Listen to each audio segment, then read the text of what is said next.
Hello everybody, good evening and welcome to your very own BYJU'S 6th, 7th and 8th grade channel. I'm your teacher Aishwarya, and in our class today we are going to be covering the last chapter in your geography textbook, that is human resources, and our aim for today is to make sure that we complete this whole chapter at one go or in one shot. So what can you expect in our class today? That we are going to be covering all the important concepts, starting with what are human resources, right? What are some of the important terminologies? What is population density? What is population composition? We will be looking at some of the important graphs, and we will be going on in great detail. So please make sure all of you have your notebooks and you have your textbooks open with you at all times, right? And here what I would suggest is that have your pencils as well, so that as and when I tell you the important pointers, you can make a note of it. And trust me everybody, please make sure that all of you are geared up for today's class, because I can see that a lot of my students who are regular in my class are here with me, but there are a lot of new students at all times. So if you are someone who's watched this particular video way after the live stream, you must be very new to my class and you must be wondering, who are you, ma'am? What do you do? So I'm someone who helps you with SST, and here the main agenda for us is to make sure that geography becomes easy to understand. So I request all of you to make sure that you quickly go ahead and like this video, and please make sure that you hit that subscribe button, because the way we teach, right, and the way we look into concepts are like none other anywhere else. We make sure that all of you have a thorough understanding. So everybody, please make sure that you quickly hit that like button and you quickly hit that subscribe button and tell me, ma'am, I have done that. And everybody in the live chat who's asking me, ma'am, if you remember me, of course I remember all of you, right? All my regular students, of course I remember you. And of course the new ones who are here, I'd like to say a big hello. And if you are someone who's thinking, ma'am, why should I subscribe? Maybe I'll think about it. Trust me, after 15 minutes into the session, you will definitely subscribe, right? So very, very important. And guys, quickly tell me if my audio, my video and my screen and what I'm writing on the screen is visible to all of you. If it is, please do give me a quick thumbs up and let me know that we are good to go. And let's aim for having at least 100 likes on this particular video, right? We need to have at least 100 likes on this video so that we can get good number of likes. So everybody make sure that you share this video with your friends and of course tell them to join the class. Ma'am, is there mentee today? Sadly, there is no mentee today. We'll have mentee, maybe we'll have like a mega mentee kind of thing for geography at a whole later on, right? Yes, okay. Vatsal, disaster management, yes. I think you're not in CBSE, right? Or else if it's not in geography, I will not be covering it, right? Okay, very good, very good. Hello, Simakshi, hello. Ma'am, in every SST students are less, it's okay, right? Whoever is here in class, it's all about all of you understanding, and that is all my aim is. And I understand that for some of you, school would have just gotten over and you would have just come. SST classes are usually early, right? Yes. Yes, Harsimran, we are going to be having crash course. I mean, you are 10 steps ahead than, everybody else. You're already asking things that we are planning to do. But yes, we will be having interesting things for all of you. One more week, and probably from the 3rd or 4th week of January, we're going to be having a lot of interesting things. Hello, Prisha. Hello. Manjeet, you're very regular. I know that. No mentee. Okay? So now that we are good to go, everyone, you know, right? Ek lakh ek saath, because now we had a target of 50,000 subscribers and we want to make it to the next 50 and hit that 1 lakh subscriber mark. So everyone, all we request you to do is to share this video with your friends and tell them, right, that champions are made at BYJU'S 6th, 7th, 8th.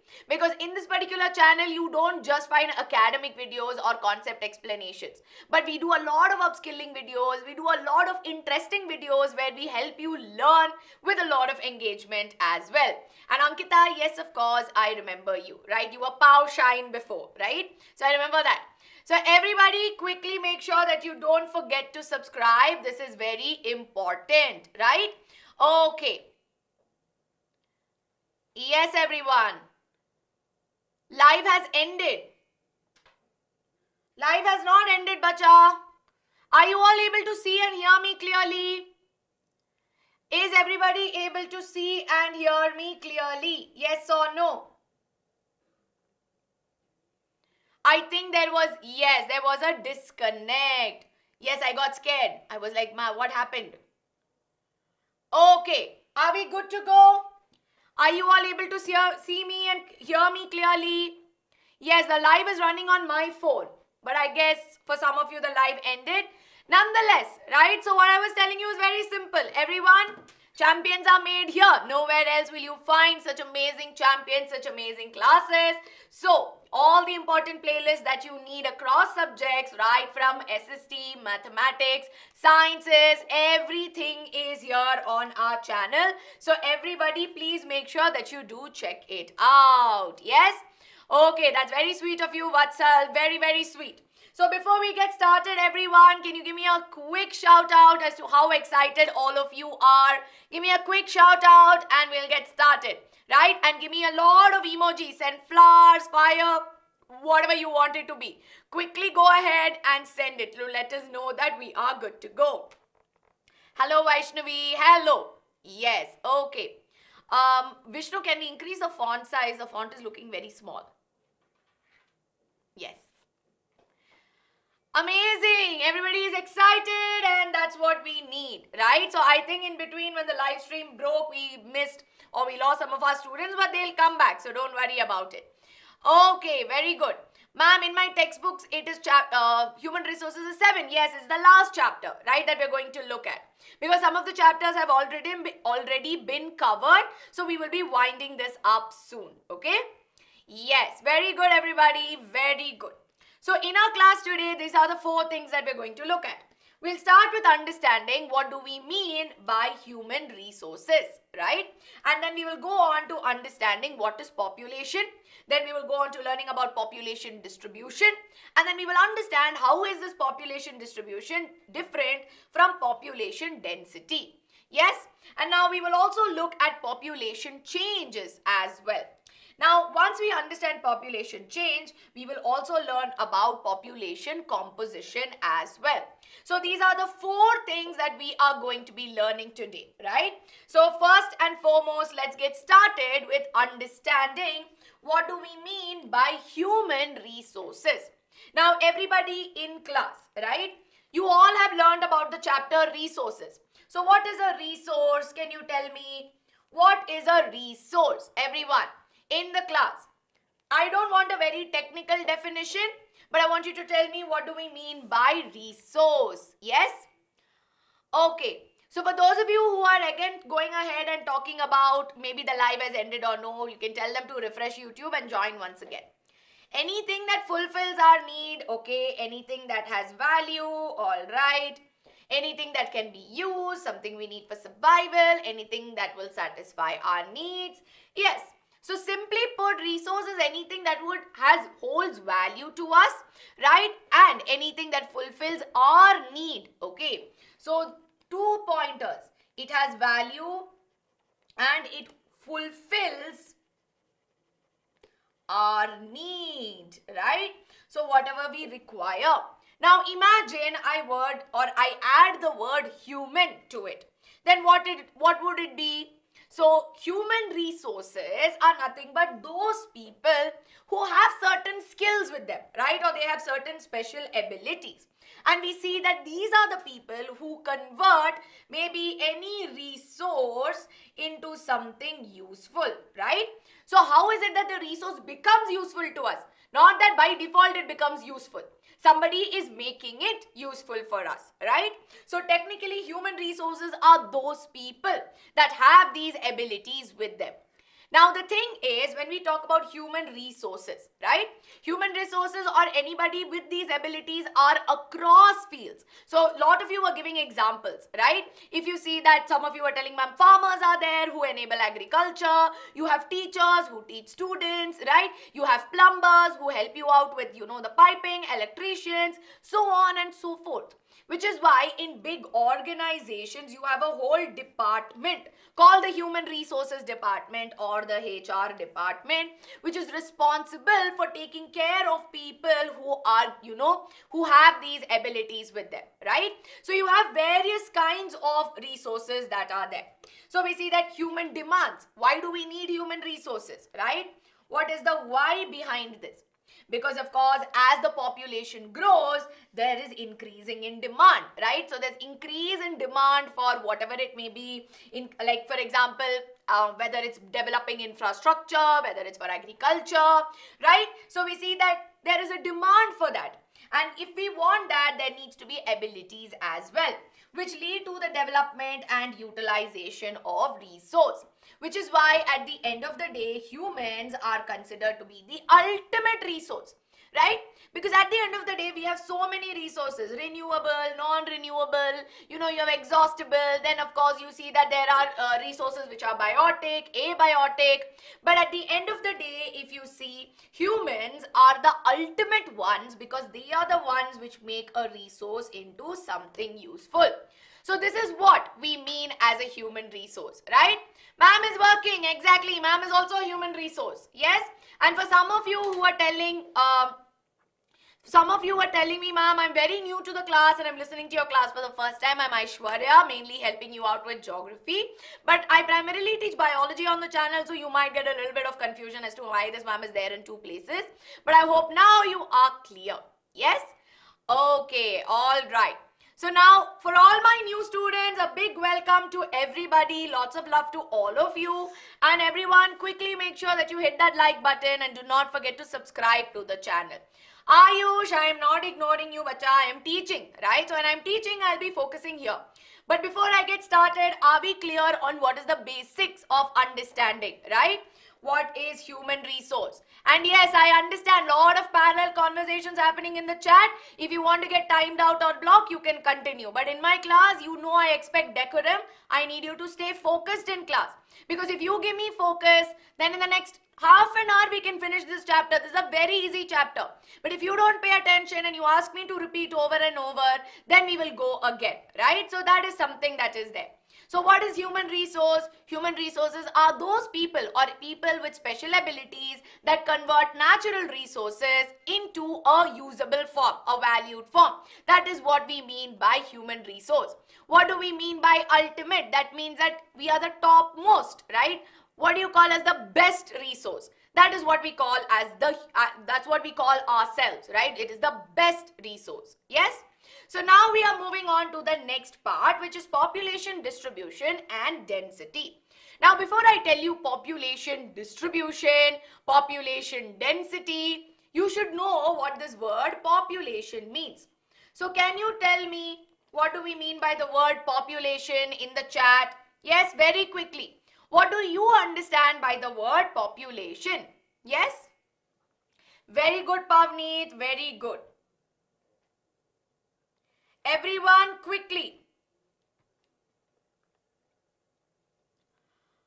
People, number of people living, number of people in the whole world, number of people in an area. Okay, very good, very good. Jan Sankhya, ma'am, very good. Okay, very good. Yes.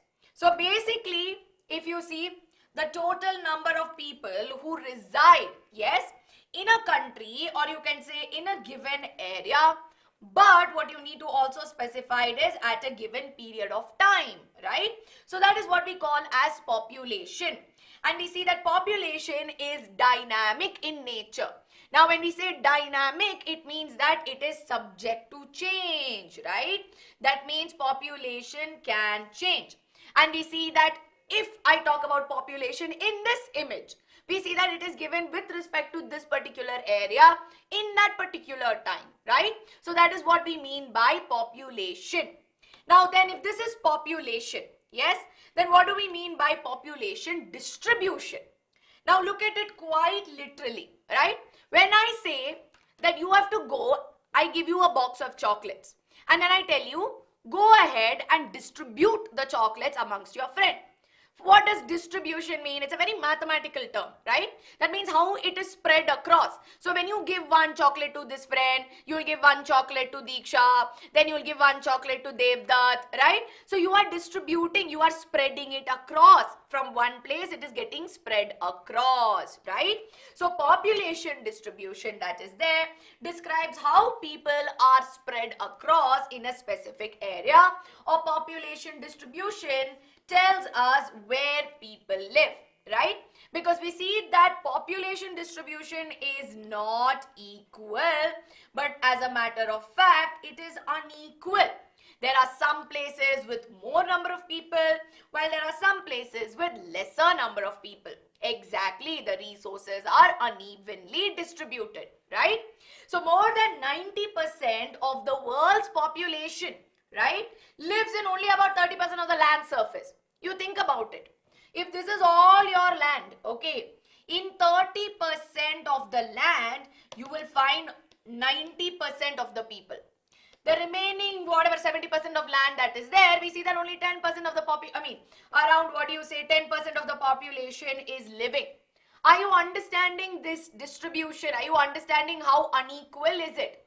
And that's also why, because of the fact that in just 30% you find so many people, we see that there are some places which are densely populated, right? We see that South Asia, Southeast Asia, Europe, northeastern regions, North America, they are all pretty densely populated when compared to areas such as deserts, high mountain, especially the mountainous regions, the forest areas like the Amazon. We see that those are places which are not very densely populated with people. Yes? So Pavneet is like, ma'am, distribution of population means pattern in which? Yes, very good. And this distribution is uneven. So you need to know why and learn this statistic as well. Right? So when we go ahead, we understand that even across northern and southern hemisphere, right? So between northern and southern hemisphere, we see that there is more population that lives in the northern hemisphere when compared to the southern hemisphere. And of course, we see that 60% of the world's population lives in just 10 countries. Now, can you tell me which country has the maximum population, right? Highest population. Can you tell me highest population is seen in which country? Yes, it is seen in China. Who is second? Which country is second? Very close to China is one more country. This country you should know. Right? In this only it is there. Exactly. Now you think about China and India. Okay, number wise, if you see, I think India, if I am correct, as per this statistic, it is showing around 1.2 billion, right? It's showing around 1.2 billion, while this is around 1.4 billion, right? Now you think about it. Look at China's area. If you've seen the world map, right? So I think I have a world map here. If you look at the world map, the area or how big China is as a country is huge, right? But at the same time, you look at India in size. Is it same as China? Is it same as China in size? No, right? It's not same as China. Yes or no? Yes, Simran, absolutely. You are right. 60% lives in Asia only. No, not exactly. India has yes, exactly. It's the second most populous country, right? Second most populous. It is huge, right? But at the same time, when you compare size-wise, we see that it's too huge. And that's why we are densely populated. It's only the 7th largest. Yes, very good. So to understand this population distribution and the use of terminologies like dense and light, here is an example, right? So you have land A and land B. Now land A is 1 square kilometer which has 85 people, while here it is 1 square kilometer which has 100 people. Now which one of the two is more populated or has more population density? Yes, which will have more population density? Quickly. Yes, very good. Everybody is telling me, ma'am, land B has more population density. But can you tell me why? Right? Can you tell me why we are saying B? Is it because more 100 people? Right? Yes. Okay. B. Very good. Very good. So land B here is more populated as it has greater number of people for the same area. See, now the thing is, if I took maybe 2 square kilometer and here it was 1 square kilometer, then it will not be the same. I cannot compare density. But say if I take the same area, right? Area is the same, land is the same, just that number of people are different. Then we define population density, right? So how can we define population density? It is the number of people residing per square kilometer. So for a given area, how many people are able to live? If the number is huge, it is more dense, right? Or we say that the population density is more. While on the other hand, when we talk about, this is what, in the case that in a given square area, if the number of people are less, then we don't say it is as densely populated. And we see that the average population density in the world, okay? So we are averaging out the whole world.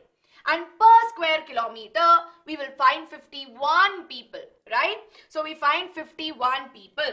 And we see that as per 2011 census, India has around 382 people. Look at this number.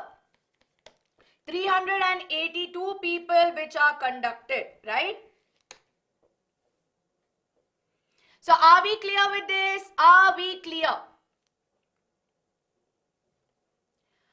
Yes, ma'am. What is population density of India? Population density of India is 382 people per square kilometer, and exactly it is greater than the average, right? So that is something that you need to know. Yes? Any doubts so far that you have? Are we clear? All clear, all good to go. Very simple topics that we are looking at. No, ma'am, no doubts. Ma'am, does this mean that 70% of the land of the earth is unsuitable for living as 95%? Yes, okay. So, it's not that, see, unsuitable is a strong word, right? But the thing is, if you think about it, and it's a very scary thought, 100% out of which 30% is what is currently densely populated. And we will learn later on that there are certain geographical reasons as to why, right? Now we'll see what are the factors that makes people survive in these 30%. And from this, if you see, the remaining 70% are not suitable. So mostly there are mountains, there are deserts, or there might be some extreme conditions which does not allow that, right? So that is something. Now see, this particular syllabus, this particular chapter might be there for some people, like some schools might take it up, while some schools would have deleted it, which is why we are going ahead with it anyway. Yes? All right. So now let's go on. So this was your question, right? What are the factors? What decides that in one place there are more people, while on the other place there are less, right? Yes, ma'am, average is 45 per meter square. So no, I think as per the data that is collected, it is 51 people, right? But again, see, this number fluctuates, okay? See, when you're averaging it out, you see that normally when you average it out, this is roughly around, this census was from 2011, maybe 10 years back, right? So again, there's a lot of, what do you say, there's a lot of, when you average it out, the number can fluctuate, right? So now let's move on to factors that affect the distribution of the population, right? So in this case, we see that there are various geographical factors that determine this, okay? So what are the geographical factors? The topography, or how the land is, right? The climate of that particular area, what type of soil is there, what type of water is there, and what are the minerals which are available. Now, these resources, right, especially when we talk about climate, soil, water, minerals, we've already learnt about their importance in previous chapters, right? So, these are some things that we've already learnt, and now we're going to understand how they contribute for people to settle down, or how it decides, right, that certain set of people will be found more here than there. Yes? So, this is something that you need to know. So, first and foremost, let's talk about the topography. Yes? So now topography, right? Yes, what does topography mean? It talks about the geographical layout, right? So is it, if I have to give you in my own words, right? It's the geographical layout. What kind of land is it? Is it mountainous, right? So is it mountainous, or is it having plains, or is it plateau region, right? So that is what we understand. And from here also, when you talk about it, amongst plains, plateau and mountain, Which region would you prefer the most? What? Yes, exactly, the geographical layout. Or Prisha has given me a good word. It is the terrain, the geographical terrain. What do we prefer? Yes? Shelly, I'm going to be telling you in just a minute, right? Exactly. So the physical features, very good. So we'll get on to social and cultural and economic factors later on, right? Yes. No, I don't teach civics at the moment, but for 8th grade, I mainly teach geography. Yes, very good. So mainly in this case, what do you observe? We see that plains are preferred, right? And to an extent, if you see, plateaus are also preferred, right? So plains and plateaus. But mountainous regions are not something that we really prefer, right? And when we talk about the term utility, it's how you use it. What is the utility of the pen? What is the work of this pen? What is the role of this pen? To help me write. So that is what we mean by utility, Manvi. You've been constantly asking me. So I'm just clarifying your doubt. So this is what we mean by topography. At the same time, when you talk about mountain, desert, tundra region where there's a lot of snow, right? So we see that this is something which is not often, densely populated. As a matter of fact, like, the conditions are not very ideal, right? And yes, Harsimran, thank you for that. We see that plains and plateaus are preferred. Plains is densely populated, while plateaus are moderately populated, right? Why does more population live in northern hemisphere? It's because of the conditions that are there, right? So Yashveer, that's what we are coming to. It's the conditions, how ideal it is for survival. Now moving on to climate. Now we see that if you look at the climate, we see that imagine if there was extreme climate, like in the deserts, yes, where it is very hot in the mornings and it is very cold in the night, and we see that there is, sparse rainfall. Yes, imagine if this was in our country, right? Or if we were living in a place like this where it's so hot in the morning and so cold in the night. Do you think we'll be able to struggle? We'll be able to survive? Is this something that we will be able to survive? Or at the same way, how Ankita is telling me, ma'am, mountains are high altitude, right? High altitude. So again, it's very difficult to survive there. Yes. No, ma'am, we will not be able to survive. But what we would require is a more moderate kind of climate, which is not too hot or it's not too cold also. It's not having extremes of climate, right? So that is what we mean by moderate. Now that does not mean that you say, ma'am, here if I come to Delhi, very hot, summers, very cold winters, right? So you will tell me, some of you right now, of course, in the North India especially, it's very cold at this point, right? So some of you are, of course, I hope all of you are keeping yourself warm. Yes. So how many of you feel like, ma'am, that is also not good, right? Ma'am, that is also extreme climate. No, what are you saying? You're saying extreme climate, we are not surviving, but in Delhi, when it is like this, I am able to survive. How many of you are saying, they're like, ma'am, but Delhi is moderate now. Okay. If Delhi is moderate now, I'm very happy to hear that. Yes. Central India, it's not too hot or too cold, and rain is also there. Yes. I know, sir, Harsimran is like, ma'am, Bangalore climate is good. Yeah, it is. But Bangalore is also very cold now. I always have my sweater with me. Yes, some of you are from Kashmir. Kashmir also, if you see, right? The thing is, temperatures are pretty cold. But if you think about it, whether you talk about Kashmir or whether you talk about, Delhi at this point, from Srinagar, wherever it may be, let me get this right. And for those of you who are from Kashmir right now and Srinagar, you can tell me, right? There is a point up to which, wherever you are in Srinagar right now, even if it is cold, right? We see that in a day, there is not too much of fluctuation. Yes. So probably the hottest it will be maybe 19 degrees and the coldest can go up to 10 degrees. But this will not vary. It will not be 19 and then 2 degrees or 2 degrees or 1 degree in the night, right?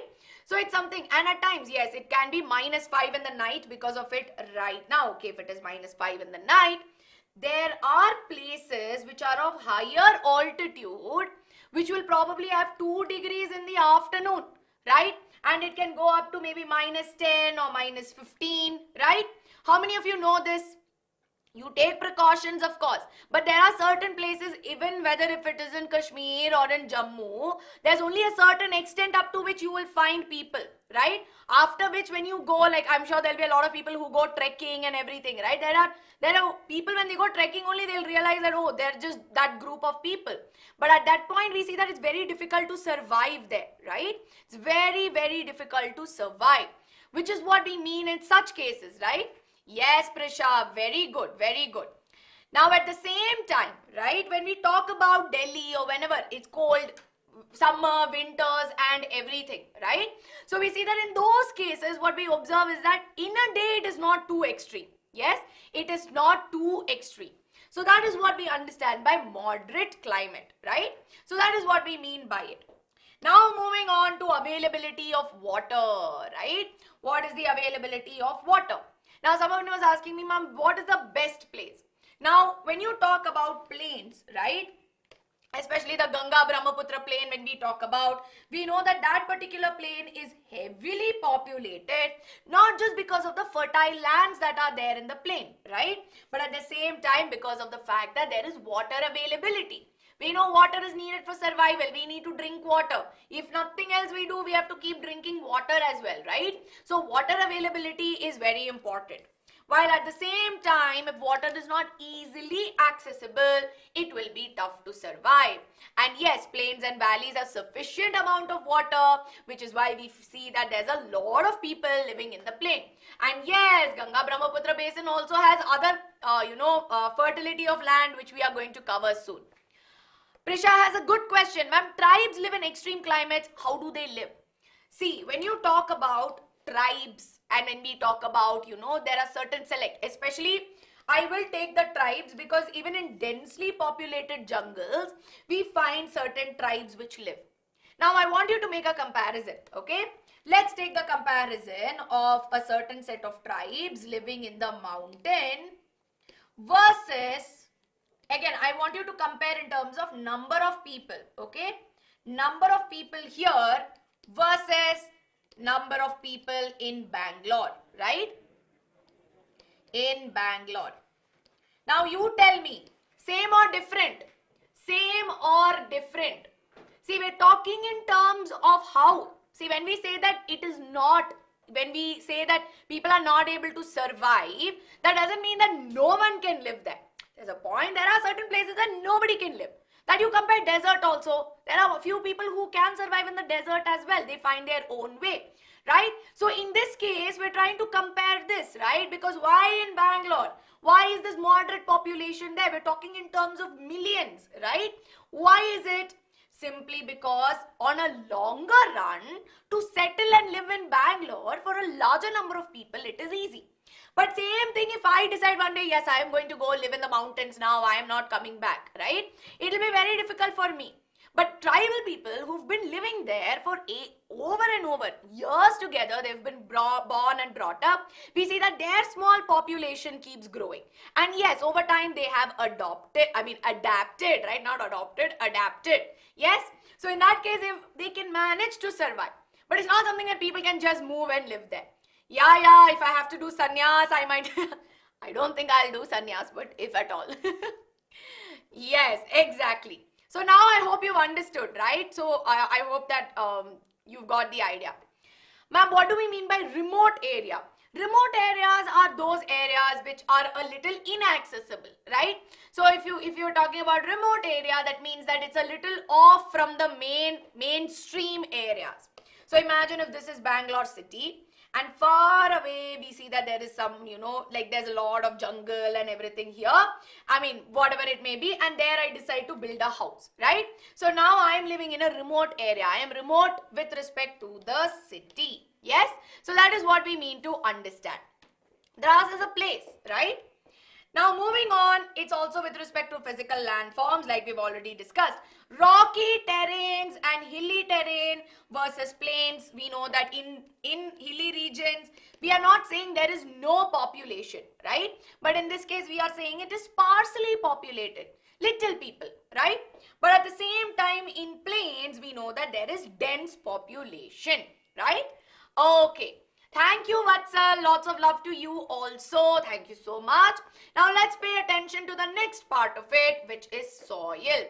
Terrain is the geographical area, right? How the land looks like. Ma'am, which is most preferable? Plains are most preferable for humans, right? Plains, plateaus, valleys also, right? That is what is most preferable. Now moving on to soil. See, we want water because we need to drink water, right? Now we also need soil because we need to grow our crops also, right? So in soil, what do we need? Any and every soil will not work for us.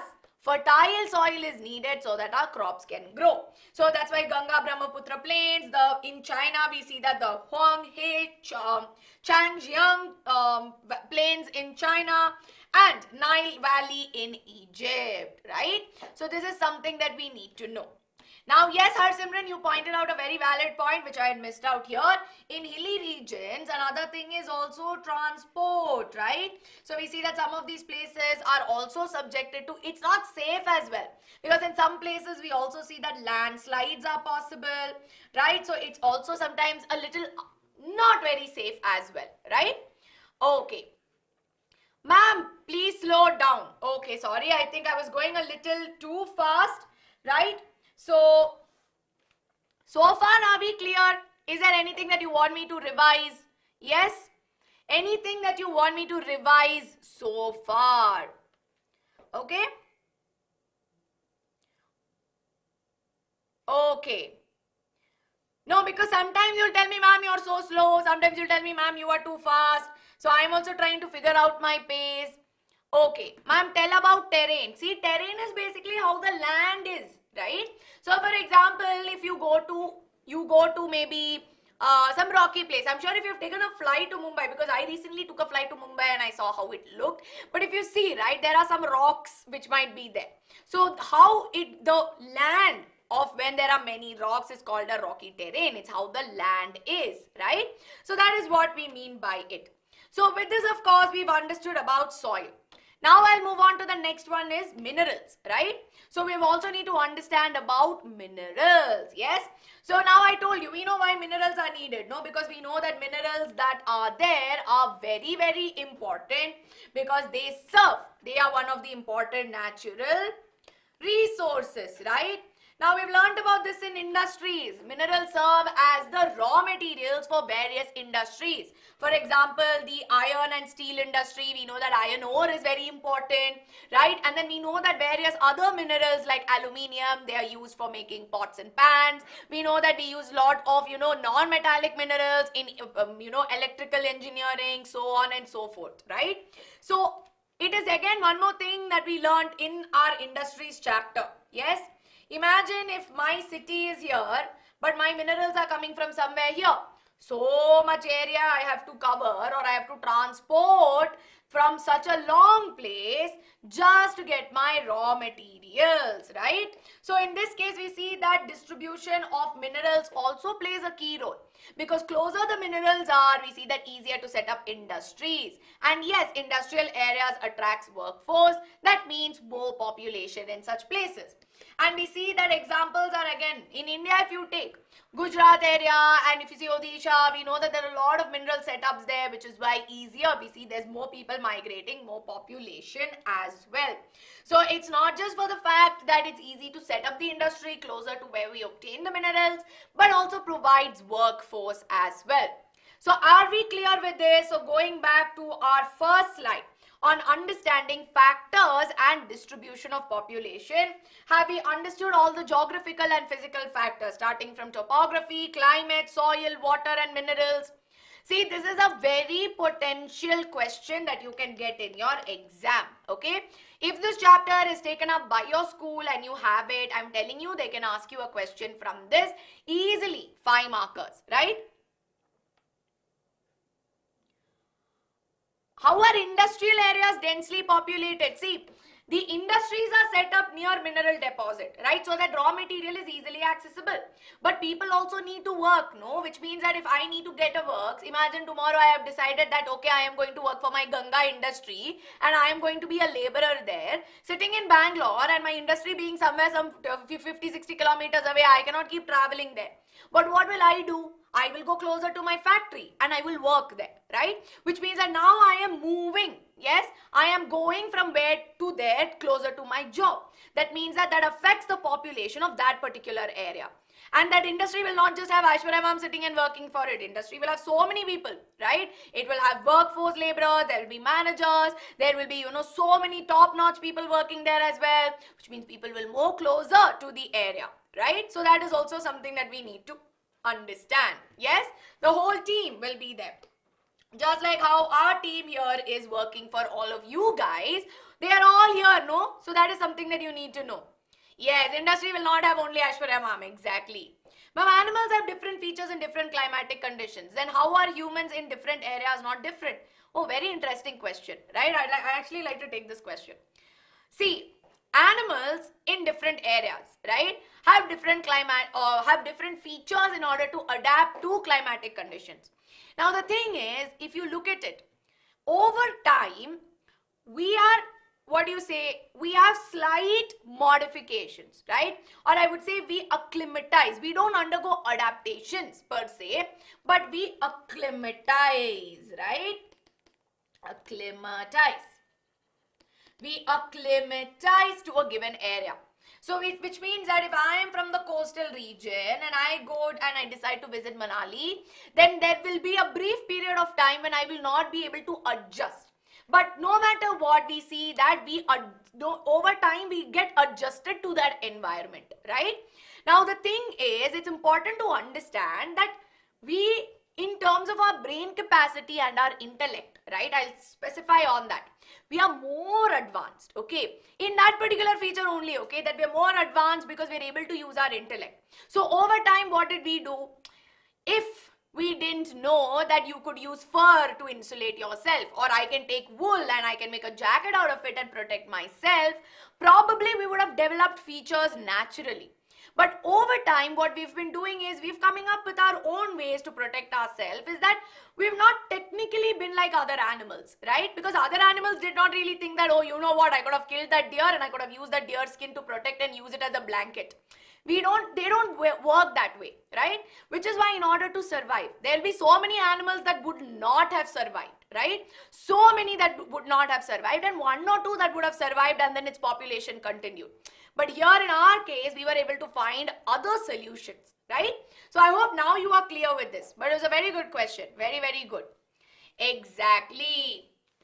It's not that we have not developed. See, over time also you never know. Over time there's a lot of research that says that, we are evolving.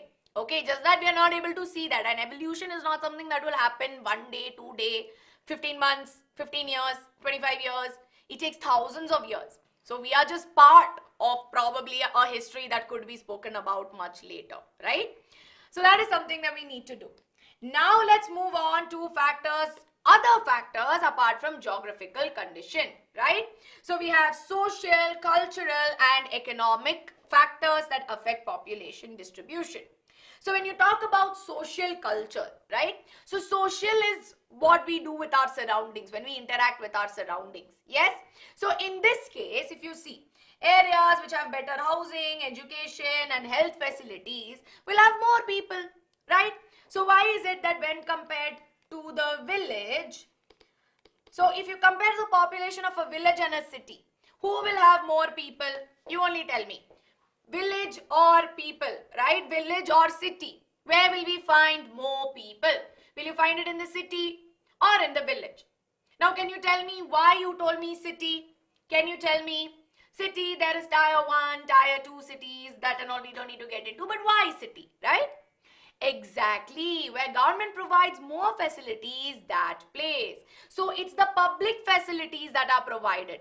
I'm sure Ankita ma'am just took a class for all of you on public facilities, right? And she would have spoken to you about why those public facilities are important and why they are needed, right? Exactly. So it's not just facilities, but again, Pavneet has got a very important point on ma'am, employment opportunities also, right? Job opportunities are better.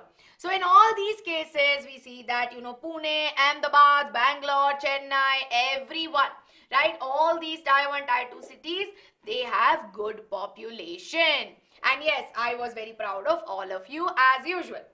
Now, on the other hand, apart from social such facilities. And infrastructure, very good, very good. We also see that there is crowd or people are attracted to maybe cultural and religious centers, right? So if you look at Vatican City or Varanasi, we see that good amount of population is there because there is a religious connect as well, right? So that is something.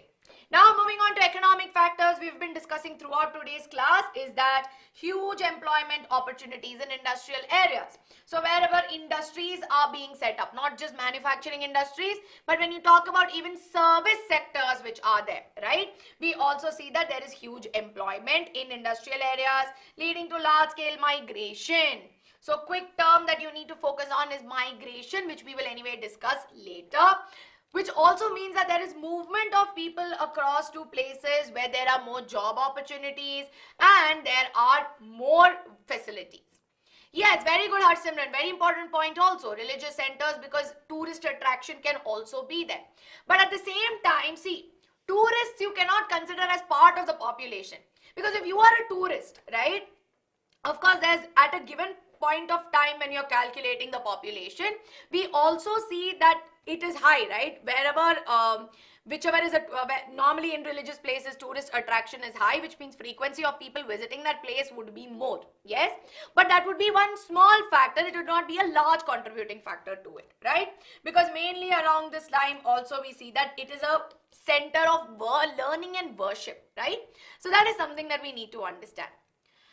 Ma'am, educational centers are also very populated like Oxford and Shantiniketan. Yes, actually, as a matter of fact, if you think about it, I'll give you a very small example. Especially if you look at all these IITs and all of that, right? So places where there's a good educational facility. And that's also why, because if you talk about US, right? Its native population will not be so much. But other than that, there'll be people coming in from different parts of the world because of the fact that there are educational centers which are set up. So education is also a good factor as to why it would be there. Ma'am, if someone does not have citizenship, will then become, no, they'll not be counted, right? So imagine tomorrow I decide I want to move to USA, right? I want to move to USA and I want to go study my masters. So when I go to USA, I'm still a citizen of India. But US will consider me in, you get a visa, right, which will tell that this is a student visa. That means Aishwarya ma'am is there in USA only for studying and these many years she will be here, right? So that is what is going to be there. Okay. So now let's move on to the next one. But before that, here's a quick question. Which among the following areas would be sparsely populated? Area with favorable climate, area with fertile soil, area with better employment opportunities, or area with extreme climate? Which among the following is the correct answer? Yes?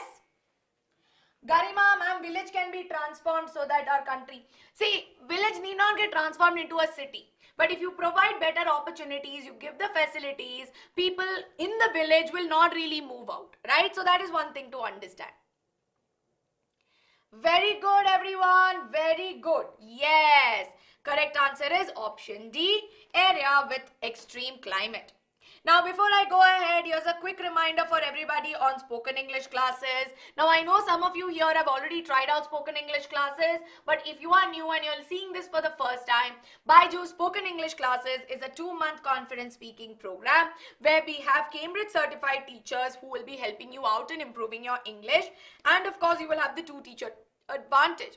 But most important than that, right, I would say is that English will come handy for you much later on. So if you are thinking of becoming a global sensation, which I know you would be, but if you have to interact, English is the global language at this point, and it will definitely help you in communicating to larger masses. So whether it's public speaking, right, or whether it is going out there and giving a speech. So very quickly, everyone, you can try this out. And the best part about this course is that you can learn English at your own pace. Because sometimes we feel like, ma'am, if I make mistakes in English, they'll make fun of me. And to be honest, it has happened to me, right? So if you don't know, earlier I was not very good with English, right?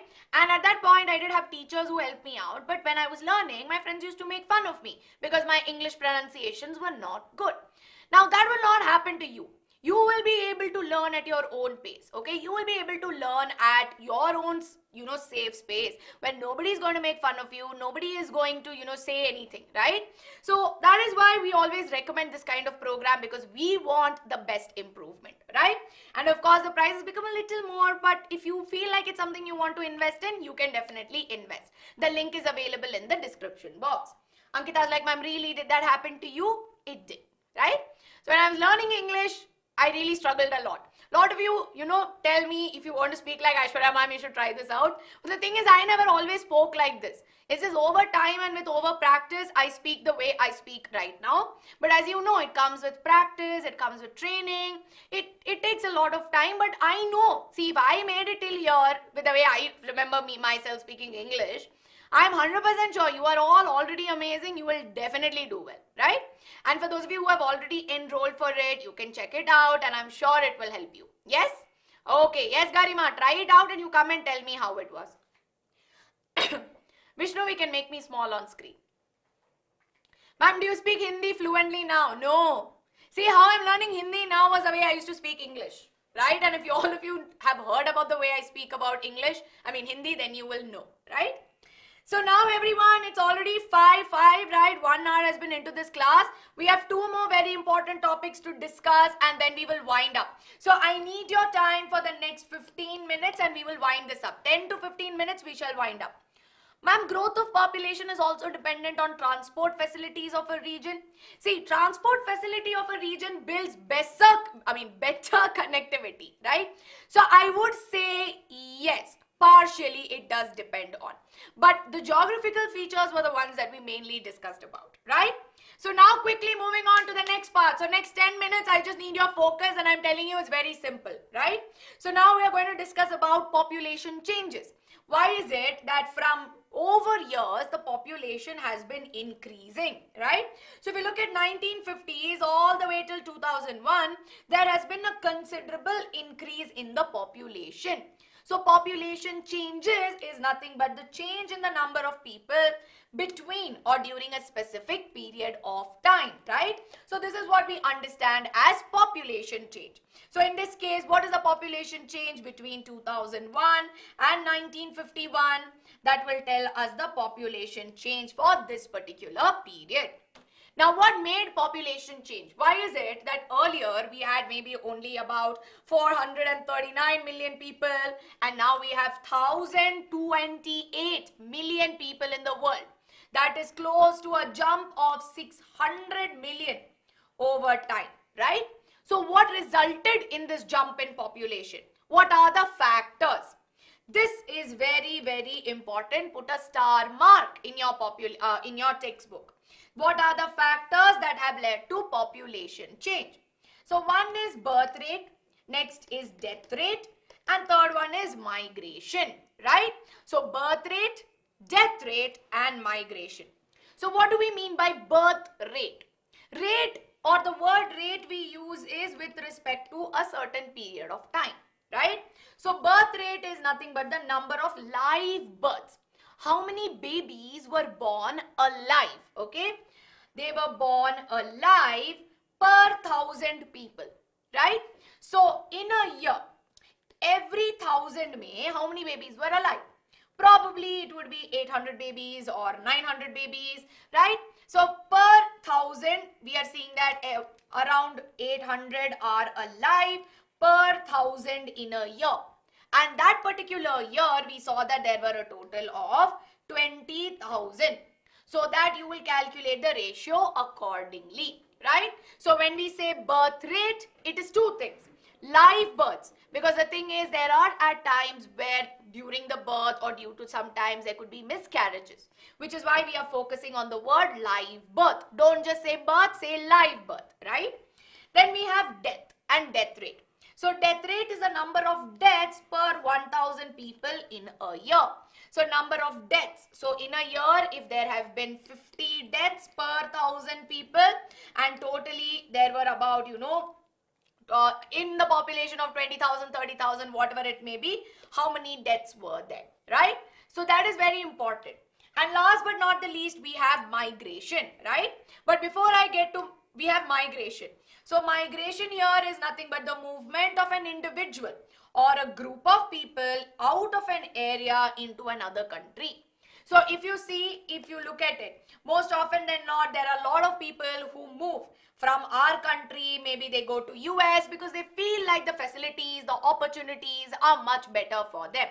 So the people who leave this country, right? So the people who are leaving are called as immigrants. That means they are leaving the home country. And immigrants, right? Emigrant and immigrant, they are the ones entering into another country. So are we clear? What do we mean by migration? What is emigrant and what is immigrant? So migration is when people go from one place to another, right? Now if we see that they are moving from India to another country, people leaving it are called as emigrants, and this process is known as emigration, right? But when they enter into the other country, like for example, when I'm entering into US, I am an immigrant, okay? I am entering, and this process is what we call as immigration. So those of you who have done international trips, I am sure that all of you would have seen, right? There'll be an immigration line, so that will be there. Yes, I know. Harsimran is like, ma'am, most people from Punjab are going to Canada. Yes, that is there. So are we clear with this? Are we clear? Ansh, I've explained it once again. I hope you are clear. Now with birth rate and death rate, someone was asking me, right? A lot of you were asking me, ma'am, what is birth rate? Birth rate is the number of, oops, sorry. 1 minute. Yes. So birth rate is the number of live births that happen per 1,000 people, right? So birth rate is equal to number of live births. How many babies are born alive per 1,000 people? For every 1,000 people, how many were born alive? So are we clear with this? Gauri and Ankita, are we clear with what is birth rate? So now let me ask you, if the birth rate is more, what does this mean, right? What does this mean? It means that the healthcare facilities are good. It means that people are getting good food, right? That's why babies are born alive. And similarly, death rate is equal to number of death per 1,000 people. And again, if the number of death is less, it means that if the number of deaths are less, that means that again, good health and good food, right? And increase in population too. So that is what we are going to be talking about this, right? How is this contributing to the growth of population? It means that the differences between birth rate and death rate of a country talks about the natural growth rate. How does the population of a country grow? That is what is based on natural growth rate. So now if birth rate, okay, is greater than the death rate, that means more people are alive, less people are dying, right? And we see that based on this, population will increase. But if the birth rate is equal to the death rate, number of people that are live births happening per 1,000 is equal to the number of deaths per 1,000, population will remain the same. But if birth rate is much less than death rate, that means more people dying when compared to live deaths, we see that the population will decrease. So are we clear? Are we clear with this? Ma'am, what is population composition? I'm coming to that part, right? Very important part. Okay. Equal is good than increasing and decreasing, yes. But at this point, if you know, right, it is completely increasing. Now, quick question for all of you. What are the 3 factors that contribute to the population change? Everyone, quickly. What are the 3 main factors that contribute to population change? Can you tell me? In the chat, very quickly. Very good, everybody. Very good. The correct answer is option B. That is birth rate, death rate and migration, or birth, death and migration. Now we are going to move on to the last part, which is population composition, right? Last part, and for this I need 10 minutes, okay? 10 minutes of your time, 5 to 10 minutes. I don't want to, but now this chapter has gone up to 1.5 hours. But my intent is that by the end of today's class, you have a good understanding of this particular chapter, right? So that's always my intention. So now let's understand. A lot of you are asking me, ma'am, what is population composition? Population composition refers to the quality and structure of population. Very fancy definition, right? So it talks about, basically, when I say quality and structure, talks about how many males are there, how many females are there, right? What is their age group? Are they educated or no, right? What is their income? What are their health conditions? So that what tells us the population composition. Because so far, when we were talking about population, population density, population change, we are always talking in terms of number, right? We are always talking in terms of number. But nowhere at any time are we saying what type of population is there. Are they high, well-learning, highly developed, or are they people where, you know, most of them are doing small times, small work? So how many women are there out of it? How many men are there? What are they doing? So all of those things we will discuss. And Gauri, I will explain that point towards the end after I finish this, okay? So age structure, life expectancy, occupation, literacy rate, sex ratio all makes up the population composition. And we see that this population composition can be demonstrated in a population pyramid, right? Very good. So what is a population pyramid also known as? It is also known as the age-sex division, right? Age-sex pyramid. That means with respect to age or gender, right? Age and gender. Now we see that this shows the division of population in different groups. So different age groups with respect to whether they are male or female, right? So we will always be able to compare that. So like this, we see that on one end we have male and on the other end we have female. And we see that at each level we bifurcate them. So here it would be 0 to 5, this would be 5 to 10, this would be 15 to 20, 10 to 15, so on and so forth. We'll be able to see with each age group how many boys are there, how many females are there, right? Now, why is this important? This helps us study our population with respect to the age and the sex, right? Or the gender. So, we will be able to understand that in my population, right? So, this is Aishwarya country. In Aishwarya country, I can see that there are about, 1500 males and there are 1700 females. Yes? And from this, what I'll also be able to understand, out of these 1500, 500 are still, young school-going children. Around 500 are working class. And I can see 500 here are, elderly people.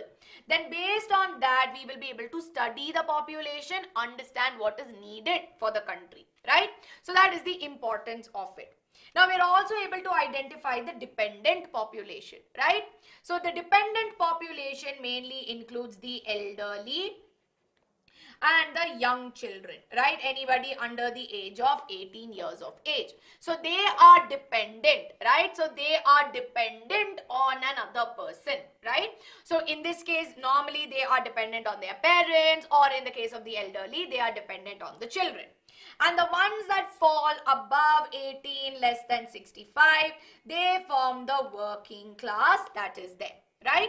And we see that this population pyramid is necessary for how the economic development happens as well, right? So what kind of opportunities to build, how to take care of the country, so on and so forth.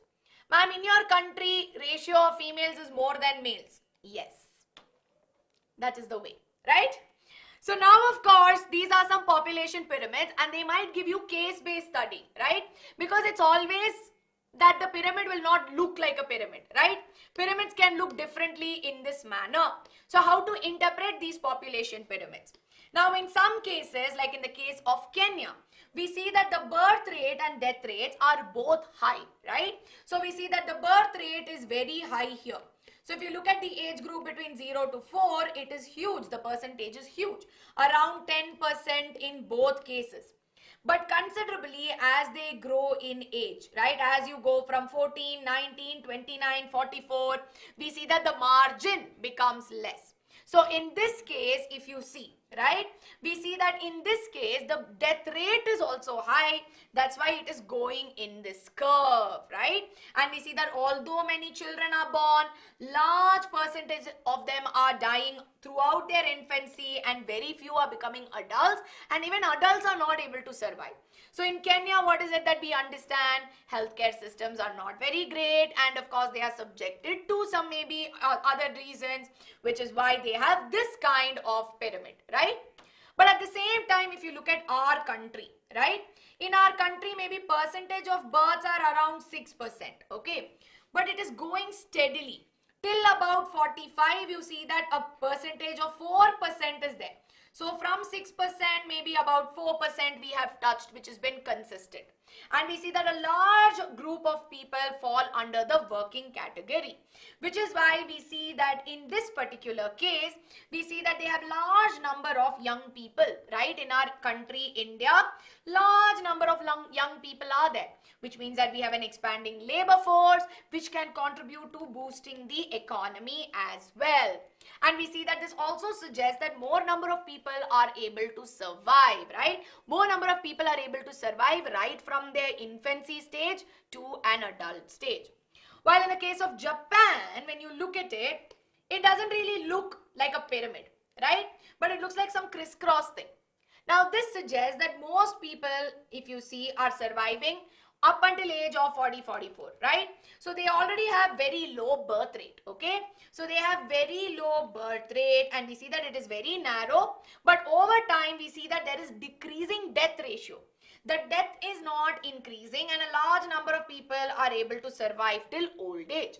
So even though their population, the live births may not be much, but whoever is born into the world and who is living in Japan, we see that they are able to survive, which is why it is important that we have an understanding of it.